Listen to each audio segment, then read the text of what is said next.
You sit alone on a Sunday morning, a mug of coffee steaming beside you, and feel a contentment you never expected. There is no one in the next room, no plans buzzing on your phone, and yet your chest feels full.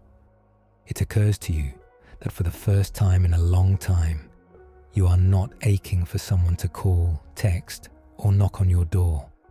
You are, quite simply, at peace in your own company. This realization is quietly radical.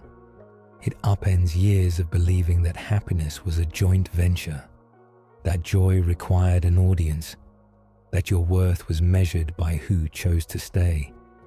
You look around at the plant you've kept alive, the book half read, the sunlight painting stripes on the floor, and you feel a gratitude that needs no witness.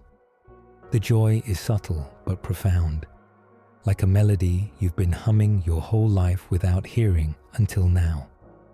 It makes you wonder if what you once called loneliness was actually the absence of this self-sufficiency.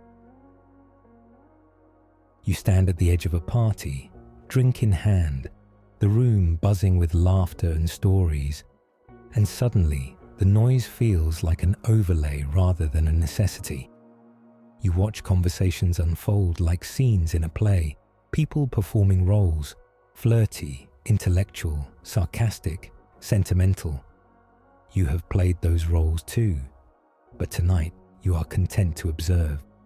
There is no hunger for validation in your chest, no need to insert yourself to feel alive.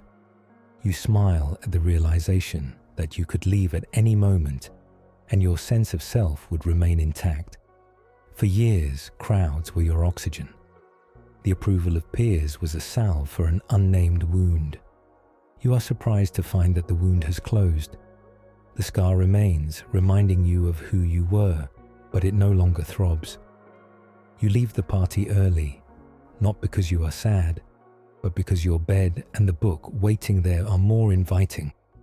You walk home under streetlights feeling lighter than you have leaving any party before. You used to believe that every unmet need was a vacancy to be filled by another person. When you felt anxious, you reached out. When you were bored, you scrolled. When sadness visited, you sought someone's shoulder immediately. Over time, your friends felt more like lifelines than companions. When someone didn't respond quickly, you spun stories of abandonment.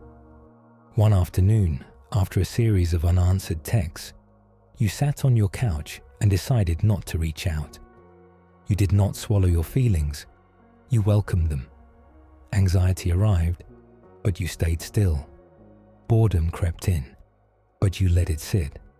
Sadness unfolded, and you felt its weight without moving to lighten it immediately. In doing so, you discovered that you could hold your own emotions. They felt intense, but they didn't destroy you. You realized that by always outsourcing your comfort, you had never learned the pleasure of self-soothing. When you did, something shifted. You began to call friends because you wanted to share joy, not because you needed to be rescued.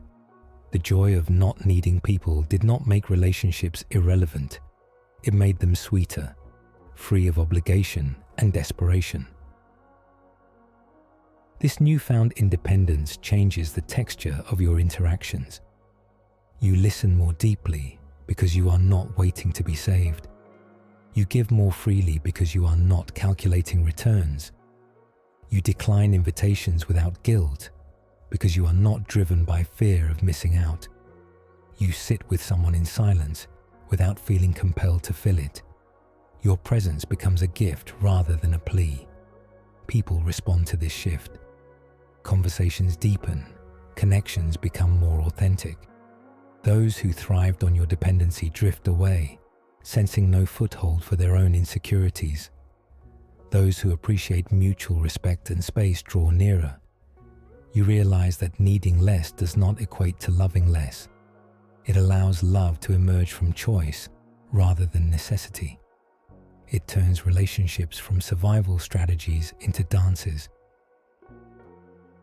There will be moments when the old longing returns especially during times of stress or celebration. It is human to want to share burdens and joys. The difference now is that your desire for company is a choice, not a compulsion. When you reach out, you do so because you genuinely want to, not because you fear what happens if you don't. When you enjoy solitude, you do so without self-judgment.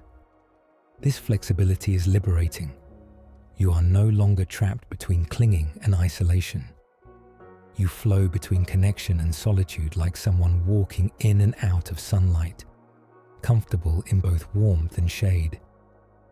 Sometimes you might feel guilt for enjoying your own company.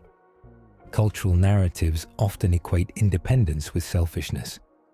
They exalt sacrifice and martyrdom. But selfishness hoards. The joy of not needing people shares freely because it stems from abundance. You can care for others without losing yourself. You can help without disappearing. You can love without erasing your needs. This is not selfishness. It is self-respect. It allows you to say no without apology, yes without expectation. It creates relationships that breathe. There is a wider societal implication to your personal shift. When individuals cultivate self-sufficiency, communities become healthier. They are no longer built on entanglements of need, but on networks of support. People gather because they desire each other's company, not because they cannot survive alone. Paradoxically, this independence fosters stronger interdependence. In emergencies, people show up because they want to, not because they feel obligated. Gifts are given because there is something to share, not because debt must be paid. Joy multiplies in such communities because it is not laced with resentment. You reflect on the times you avoided solitude because you equated it with emptiness. Now, you find that solitude is a canvas. Without constant input, your inner creativity stirs. You try recipes, rearrange furniture, pick up old hobbies. You take walks without music and hear birds you never noticed. You drive in silence and feel emotions you had suppressed. You realize that needing people constantly muted parts of you.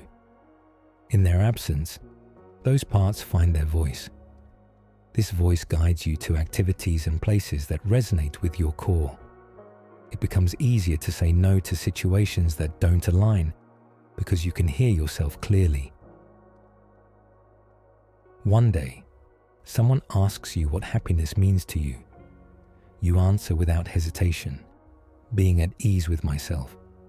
You might be at ease in a room full of friends or in a cabin alone. The ease is internal. It does not depend on context. This answer surprises you with its simplicity. It also delights you because it confirms that the joy you feel in solitude is not a fluke. It is a state you have cultivated. You smile, thinking of the morning when you sat with your coffee and felt whole. You realize that that moment was not extraordinary, but indicative of a new normal. The joy of not needing people has become woven into the fabric of your days.